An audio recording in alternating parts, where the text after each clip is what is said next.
नमस्कार, मैं हूं पंकज मटपाल और आज एक बार फिर मैं आपके कुछ सवालों के जवाब के साथ यहां पर आया हूं। तो शुरू करते हैं कार्यक्रम, लेते हैं एक एक करके सभी सवाल। पहला सवाल जो मैं ले रहा हूं ये पूछा है राहुल वशिष्ठा ने। राहुल का सवाल स्मॉल कैप फंड्स को लेकर है और उन्होंने कहा है कि जिस प्रकार स्मॉल कैप म्यूचुअल फंड्स अधिक पैसा लेने पर या लमसम लेने पर रोक लगा रहे हैं, भविष्य में तो और भी अधिक निवेशक म्यूचुअल फंड में जुड़ेंगे तो और अधिक पैसा फंड मैनेजर्स के पास आएगा। फिर उन लोगों के पैसे को कैसे निवेश करेंगे या फिर क्या भविष्य होगा स्मॉल कैप म्यूचुअल फंड्स का। तो राहुल जी, आपको बिल्कुल भी घबराने की ज़रूरत नहीं है। ऐसा पहली बार नहीं हुआ है कि म्यूचुअल फंड्स ने किसी स्कीम में इन्वेस्टमेंट को कंट्रोल करने की कोशिश की हो। ऐसा पहले भी होता आया है कई बार, और इसका कारण क्या होता है मैं आपको एक्सप्लेन करता हूं। पहली बात तो ये बता दूं कि SBI small cap, Nippon India small cap और टाटा स्मॉल कैप, इन फंड्स में इस वक्त पर रेस्ट्रिक्शन है, यानी कि लमसम में पैसा नहीं लेंगे, लेकिन जो एग्जिस्टिंग एसआईपीज़ हैं वो चलती रहेंगी और नया पैसा भी एसआईपी के जरिए लिया जा सकेगा। यहाँ पर यदि हम बात करें निप्पॉन इंडिया म्यूचुअल फंड की, तो उन्होंने डिसाइड किया है कि स्मॉल कैप फंड में पर pan per day 5 lakh rupees तक लिया जा सकता है। तो यानी कि एसआईपी के जरिए 5 लाख पर पैन पर डे काफ़ी बड़ी अमाउंट है। इसी तरह से यदि हम बात करें टाटा स्मॉल कैप फंड की, तो यहाँ पर एसआईपी के लिए कोई लिमिट नहीं है। आप लमसम नहीं कर सकते, लेकिन एसआईपी जितना अमाउंट चाहें उतना आप इन्वेस्ट कर सकते हैं। और एसबीआई म्यूचुअल फंड की बात की जाए तो पर पैन पर मंथ 25,000 रुपीज़ तक की एसआईपी की जा सकती है। तो यानी कि एसआईपी और एसटीपी के जरिए अभी भी इन स्कीम्स में इन्वेस्ट किया जा सकता है, लेकिन लमसम यहाँ पर रेस्ट्रिक्शन है। लेकिन ये कुछ समय के लिए होगी और बाद में डेफिनेटली लमसम इन्वेस्टमेंट के लिए भी स्कीम्स को ओपन कर दिया जाएगा। कब किया जाएगा ये मुझे नहीं पता है, ऐसा कोई अभी डिक्लेरेशन नहीं है, कोई अनाउंसमेंट नहीं है। बट एक बात तय है कि भविष्य में आप उम्मीद कर सकते हैं कि लमसम पैसा भी इन स्कीम्स में लिया जा सकेगा। अब बात करते हैं कि ऐसा क्यों किया गया। क्योंकि आप शायद जानते होंगे कि स्मॉल कैप शेयर्स में एक अच्छी खासी रैली हो चुकी है, यानी कि शेयर्स के प्राइस काफ़ी ऊपर जा चुके हैं। ऐसे में यदि बहुत सारा पैसा इन स्कीम्स में आता है, और आप जानते हैं जब स्कीम्स की परफॉर्मेंस अच्छी होती है तो अधिक से अधिक इन्वेस्टर्स उन स्कीम्स में पैसा लगाना चाहते हैं, और ऐसे में जब ज़्यादा पैसा आएगा तो फिर पैसे को इन्वेस्ट करना होगा। अब क्योंकि रैली के बाद अधिकतर स्मॉल कैप शेयर्स की वैल्यूएशन एक्सपेंसिव हो चुकी हैं, तो जब पैसा आएगा तो फिर महंगे भाव में शेयर्स बाय करने होंगे, और जिसका नुकसान एग्जिस्टिंग इन्वेस्टर्स को भी उठाना पड़ सकता है। यानी कि आप ये देखिए कि जब पहले एग्जिस्टिंग इन्वेस्टर्स ने इन्वेस्ट किया उस वक्त शेयर्स के प्राइस काफ़ी कम थे, तो उनको इसका फ़ायदा मिल रहा है। लेकिन अब जब नया पैसा आएगा और शेयर्स ऊंचे दामों पर बाय किए जाएंगे तो इसका नुकसान नए इन्वेस्टर्स को, यानी कि उन्हें ज़्यादा फ़ायदा नहीं मिलेगा, और जो पुराने इन्वेस्टर्स हैं उनको भी थोड़ा सा इसका नुकसान उठाना पड़ेगा, क्योंकि महंगे भाव में शेयर्स बाय किए जा रहे हैं पोर्टफोलियो में। तो ये सोचकर कि इन्वेस्टर्स यदि इस वक्त पर इन्वेस्ट करेंगे और फंड हाउसेस ऊंचे भाव पर शेयर्स बाय करेंगे तो इससे इन्वेस्टर्स को ज़्यादा फायदा नहीं मिलेगा, इसलिए सब्सक्रिप्शन को रेस्ट्रिक्ट किया गया है। तो जैसा आपने कहा कि भविष्य में तो और भी ज़्यादा पैसा आएगा, तब क्या होगा, तो ऐसा नहीं है कि स्मॉल कैप शेयर्स की वैल्यूएशन हमेशा एक्सपेंसिव रहेगी। डेफिनेटली मार्केट में करेक्शन भी आएगा, या फिर उन कंपनीज की प्रॉफिटेबिलिटी बढ़ेगी जिसकी वजह से वैल्यूएशन फिर से अट्रैक्टिव हो जाएंगी, फेयर वैल्यूएशन पर शेयर्स अवेलेबल होंगे, तो फिर से इन्वेस्टमेंट यहाँ पर शुरू कर दिया जाएगा। तो ये होता रहेगा, इससे आपको घबराने की ज़रूरत नहीं है कि स्मॉल कैप का फ्यूचर कैसा है। ये चीज़ आज स्मॉल कैप में है, कल मिड कैप में भी हो सकती है, तो इसके लिए आपको घबराने की ज़रूरत नहीं है। आप इन्वेस्टमेंट करते रहिए, और शेयर मार्केट में ऐसा ही होता है, कभी कभी शेयर्स की वैल्यूएशन जो होती हैं वो एक्सपेंसिव हो जाती हैं। कभी जब मार्केट में करेक्शन आता है तब आप देखते हैं कि शेयर्स बहुत अच्छे वैल्यूएशन पर अवेलेबल होते हैं। तो इसके लिए आप निवेश करते रहिए। ये फंड हाउस का काम है, फंड मैनेजर का काम है कि उन्हें इन्वेस्टर्स के हितों को देखते हुए, उनके इंटरेस्ट को देखते हुए स्कीम को किस तरह से मैनेज करना है। तो मैंने इस सवाल को बहुत डिटेल में एक्सप्लेन करने की कोशिश की है। तो राहुल जी, आपने सवाल पूछा, आपके लिए भी और बाकी व्यूअर्स के लिए भी मुझे उम्मीद है ये जानकारी काम आएगी। अब बढ़ते हैं आगे, लेते हैं अगला सवाल जो पूछा है किरण ने कहा है, sir just one question, I am software employ, how is actively looking for additional source of income but I can not invest something like 10 lakhs but can only invest around 2 or 3 lakhs, can I go for a SWP? तो किरण, ऐसा है कि आप definitely 2-3 lakh रुपए invest करके भी systematic withdrawal plan यानी कि SWP शुरू कर सकते हैं। लेकिन आपको ये करना क्यों है?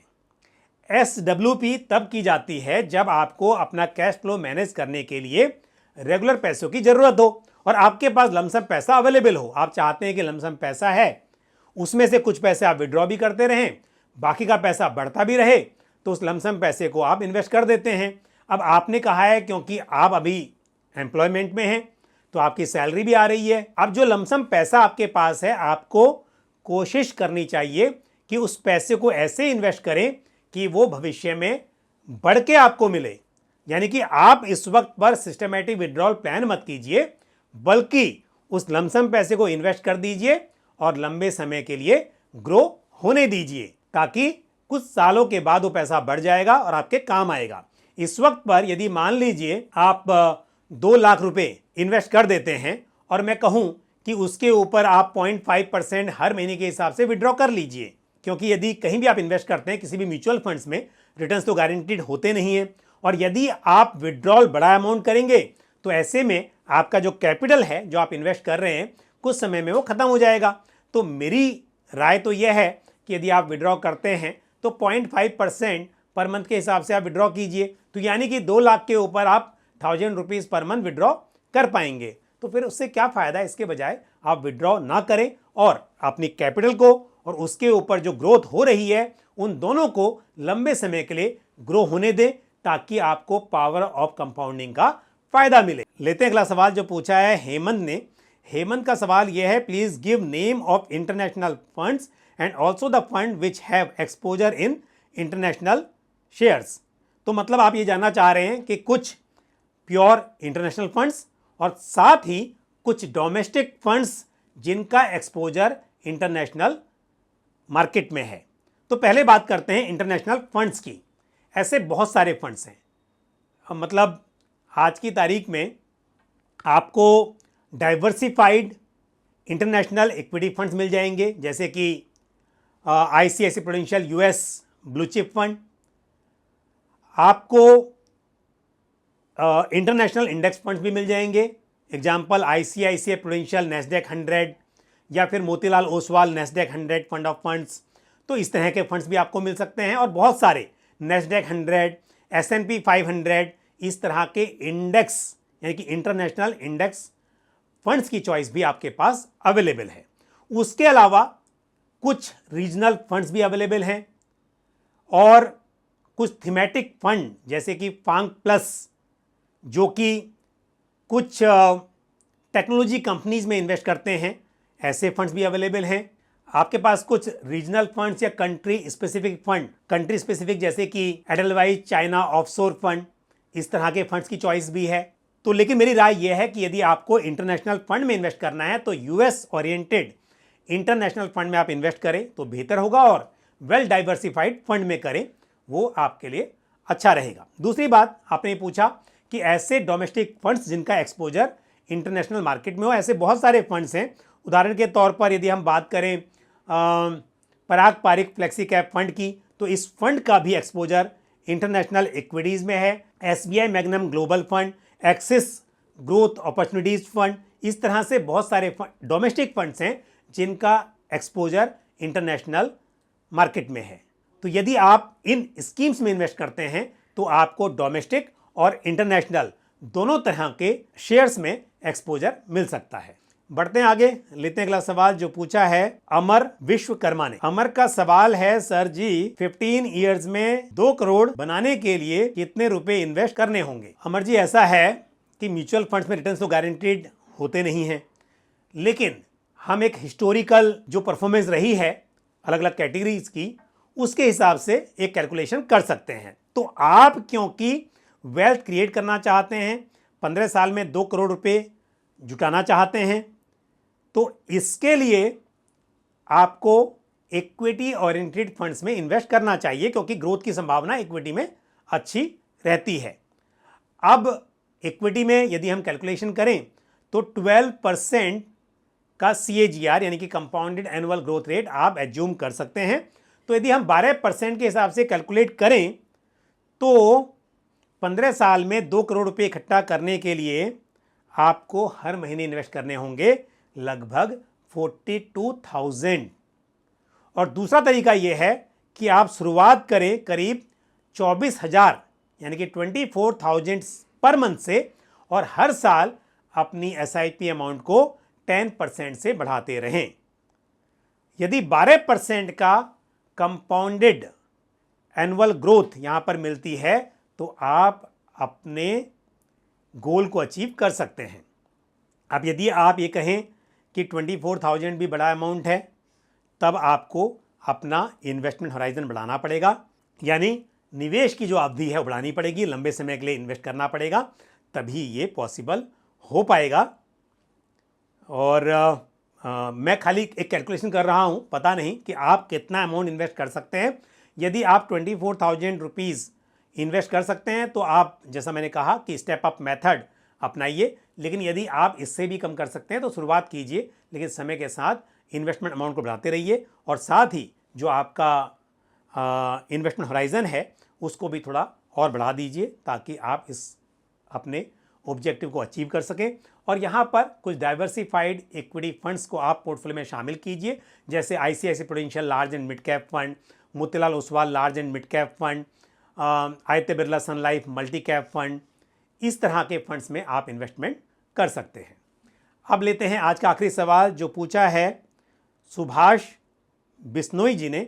सुभाष जी का सवाल यह है कि उन्हें SIP करनी है, एज है 27 और इन्वेस्टमेंट करना चाहते हैं 28 ईयर्स के लिए, यानी कि बहुत ही अच्छा समय है, लंबे समय के लिए निवेश करना चाहते हैं।